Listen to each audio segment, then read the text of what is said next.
All right, hey everybody. Welcome back to our next video. I am here today with Coach Brandon, and we're going to keep talking about what I was talking about in my last video of kind of how we go through coaching here and what we expect good coaching to be, our perspective of that, and how we help people. So I wanted to interview Brandon and get a good perspective from him on how he likes to work with people. So Brandon, how do you go about meeting people for the first time? What do you take them through, and how do you make it so that they're going to get the most out of meeting you? That's a great question. First, when we sit down with the client, the first thing that we want to find out is what their goals are. Goals are the most important part about any fitness journey. They are the stepping stones getting us from point A to point B. And so we always want to make sure that we have reasonable, attainable goals. And every goal is a little bit different. A big one is losing a little bit of weight, putting on some muscle, and then there's a time frame that we try to work within. Spring is here, summer's coming up, so trying to lose a few pounds before the summer is a very common goal. So we just kind of discern what those goals are and create an action plan to meet those goals. And that is basically what we do when we first meet the client. Nice. What's a pretty common goal that you run into when first meeting people? Yeah. The number one is losing a little bit of weight.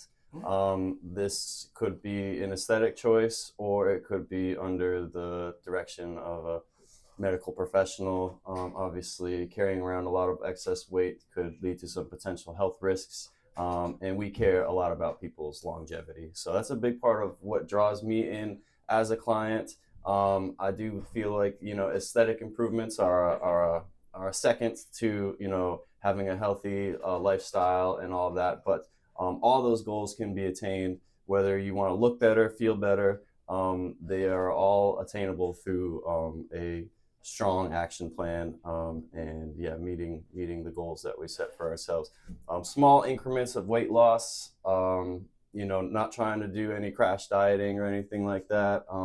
Keeping them focused on enjoying their lives, but making more positive lifestyle choices that will affect their health in a more positive way without overhauling their entire lifestyle completely, because that tends to create like a whiplash effect where it's a temporary thing and they resort back to their old lifestyle choices. So having some accountability, having the knowledge, knowledge is power. I think that's the most important part about being a trainer, is providing that knowledge, because I can't do the weightlifting for them. I can't do the cardio for them, but I can try to motivate them and inspire them through, knowledge and what have you. So, yeah. It's very good. Now, as coaches, we get a lot of pushback because a lot of people have a certain idea in their head of what they want to do, especially when it comes to their goals. So, how do you help direct people to a safe and healthy goal and getting on track there, like you said, getting small increments, rather than somebody coming in and going, "Hey, I want to lose 60 pounds this month"? Yeah, that's a big deal. There is definitely a lot of misinformation, so we're trying to provide positive information at the same time as we're trying to go through and disseminate some of that misinformation. Obviously, you get a lot of that through social media and stuff like that. A lot of folks offer shortcuts for some type of, some kind of fast track to lose the weight. So we want to break all that down, and we want to create a sustainable situation for the individual, so that long after I'm gone, they are able to continue living on for many decades, making positive choices. So again, that boils down to reinforcing positive information, and it's not something that happens overnight. It takes a while to kind of get those lifestyle changes to take place. But yeah, definitely, the accountability is a big one. Trying to, just asking simple questions, bringing their awareness to their diet and their lifestyle is a big one. Most of us are unconscious eaters, so we're eating in front of the television, and we're more concerned about our ears and our eyes, and not our taste buds so much, when food is meant to be enjoyed and in the moment. And it is an important part of being a happy, healthy human being. So getting people's awareness around their food, I think, is a big change, and that kind of helps with all of that. But it's a long and difficult process. But it's the challenge, I think, that's the most rewarding. When you do set a small goal, maybe it's just 5 pounds to start, And when you attain that goal, it's a great feeling, and that's what encourages you to continue on and lose another 5 pounds, because now you know what the feeling is like of success. And just getting them through that first initial barrier, I think, is the hardest part, but also the most rewarding part. And from then on, the client becomes more and more self-sustainable because they understand the game, the long game, the little wins, a pound here, a pound there, and yeah, it just kind of snowballs from there. Very good. What's been one way that you've helped people take those small steps when it comes to their diet? Okay. Yeah, definitely. Over time, I try not to do it all at once, but over time, I will, get every bit of information I can about the individual and their personal diet, and the choices that they make. Again, I can't go to the grocery store with these folks. This is where most of the decision making takes place. As long as unhealthy food stays at the grocery store, doesn't enter the home, folks have a much better control over the decisions that they're making. So we talk about the grocery list. What are they buying and purchasing on a daily basis regularly? What additives are they throwing in? What oils are they using? Different stuff like that. So definitely breaking it down, and then over time getting a better detailed understanding of what's going on helps to paint a better picture and kind of guide our direction as far as the decisions that we make to make improvements. There are small changes that we can make in our diet that we would hardly even notice, but the scale is going to notice, and it's going to make a positive impact in our life. Substituting different things and so on and so forth. Everybody's different, but there is a solution to every problem out there. It's just a little bit of work to kind of find out what that is. Time is a big thing. Very good. One of the things I've talked about in past videos is how important it is to be strong, especially as we get older.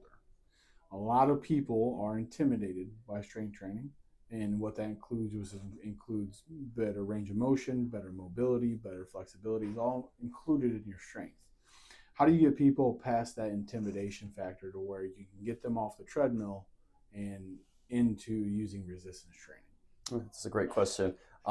Resistance training is a game, and it can be enjoyed just like any other game. You got to get in there and get your hands dirty a little bit, and it can be very rewarding.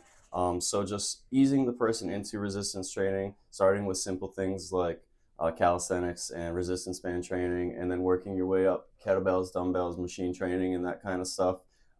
It is a difficult, and there's a barrier to entry like most things. And once we overcome that, I find that again, the weight training itself is so rewarding, and it just feels great. And that kind of is what keeps the individual in the program and weight training for an extended period of time. Definitely acclimating them to the weight training at first is difficult. So in most of the things we do, it's the transition periods that are difficult. So going from a caloric surplus to a caloric deficit, going from a sedentary lifestyle to an active lifestyle. Living in one camp or the other tends to be, kind of a simple, normal thing, homeostasis. It's the transition periods that are difficult. And we understand that, we know that, we see that all the time. So we guide folks through that transition period. And once we get through that, most folks tend to stay with the program, either with us or on their own, which is even better, because again, self-sustainability is extremely important. And so weight training is just something that it's just good for the body, it's good for the mind, and it speaks for itself. The results speak for themselves. Very good. Was there anything you want to tell everybody right now before we end? Just that if you are considering even small changes in your life, even if it's just a pound or two, or you're looking for something short term, long term, there's no problem that's too big, and there's no problem that's too small. So if it's something that you've been considering, and even if you've been putting it off for a week, a month, a year, don't put it off any longer. We're right here. We're ready to help you. We love helping folks. I'm here because I want people to be happy and spend as many happy, healthy years with their family as possible. And just trying to make the world a little bit of a better, healthier, happier place. So that's all. Very good. If you guys want to meet with Brandon or any of our other coaches, everybody does get a free consultation with us. If you had one a while ago and would like another one, we will honor that as well. Brandon and our other coaches are here to help everybody get the changes that they want in a healthy, safe way. We love helping and educating people, and that's one of our main goals of being a part of this community. We want to be the community gym that is here to help everybody in every manner. So again, if you would like to set that up, you can contact Brandon directly. You can email us. You can stop in the office and say hi to Jess, and she can set it up for you as well. But we would like to get everybody at least a conversation with this guy or one of our other coaches. So again, if you'd like to do that, please stop in. We look forward to hearing from you. And our next video, we're going to cover what it's like to actually train with somebody like Brandon. So we'll see you then.